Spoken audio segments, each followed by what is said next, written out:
KMDK துணை பொதுச் செயலாளரும் பொள்ளாச்சி சட்டமன்ற உறுப்பினருமான கே. நித்யானந்தன் அவர்கள் KMDK பொதுச் செயலாளர் ER ஈஸ்வரன் அவர்களின் முன்னிலையில் திராவிட முன்னேற்றக் கழகத்தின் தலைவர் மு.க. ஸ்டாலின் அவர்களை சென்னை ஆழ்வார்பேட்டை இல்லத்தில் நேரில் சந்தித்து சட்டமன்ற தேர்தலில் பொள்ளாச்சி தொகுதியில் வெற்றி பெற்ற சான்றிதழை காண்பித்து வாழ்த்து பெற்றார்.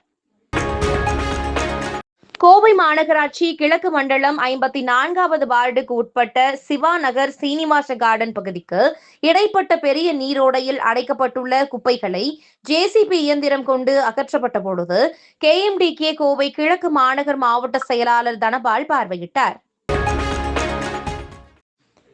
புதுச்சேரி முதலமைச்சர் ரங்கசாமி தட்டாஞ்சாவடி மங்களம் ஆகிய 2 தொகுதிகளில் வென்ற நிலையில் தற்போது தட்டாஞ்சாவடி MLA பதவியை ராஜினாமா செய்ய உள்ளார்.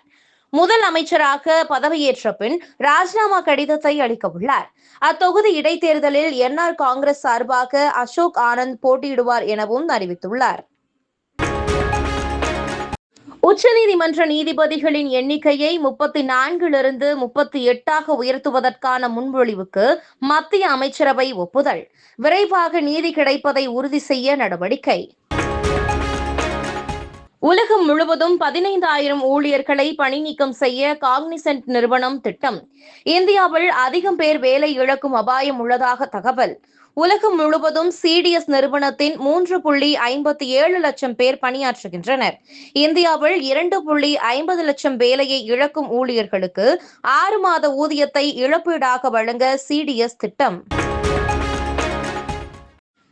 2026 IPL தொடரின் இறுதிப் போட்டி அகமதாபாத்தில் உள்ள நரேந்திர மோடி மைதானத்தில் நடைபெறும் என BCCI தெரிவித்துள்ளது. தமிழக வெற்றிக் கழக தலைவர் விஜய் ஆட்சி அமைக்க காங்கிரஸ் கட்சி ஆதரவு தெரிவித்துள்ள நிலையில் சென்னை பனையூரில் உள்ள அவரது இல்லத்தில் தமிழ்நாடு காங்கிரஸ் மேலிட பொறுப்பாளர் கிரிஷ் சோடங்கர், தமிழக காங்கிரஸ் தலைவர் செல்வ பெருந்தகை உள்ளிட்ட காங்கிரஸ் கட்சியினர் விஜயை சந்தித்து வாழ்த்து தெரிவித்தனர். அசாம் முதலமைச்சர் பதவியை ராஜினாமா செய்தார் ஹிமந்த பிஸ்வா சர்மா. பேரவைத் தேர்தலில் பாஜக கூட்டணி அறுதி பெரும்பான்மையுடன் வென்ற நிலையில் மீண்டும் ஹிமந்த பிஸ்வா சர்மா முதல்வராக வாய்ப்பு. குடியாத்தம் கெங்கையம்மன் சிரசு திருவிழாவை முன்னிட்டு வரும் 15ஆம் தேதி வேலூர் மாவட்டத்திற்கு உள்ளூர் விடுமுறை அறிவித்து ஆட்சியர் சுப்புலட்சுமி உத்தரவு. மேலும் இதுபோன்ற செய்திகளுக்கு KMDK லைவ் சேனலை லைக் பண்ணுங்க, ஷேர் பண்ணுங்க, சப்ஸ்கிரைப் பண்ணுங்க.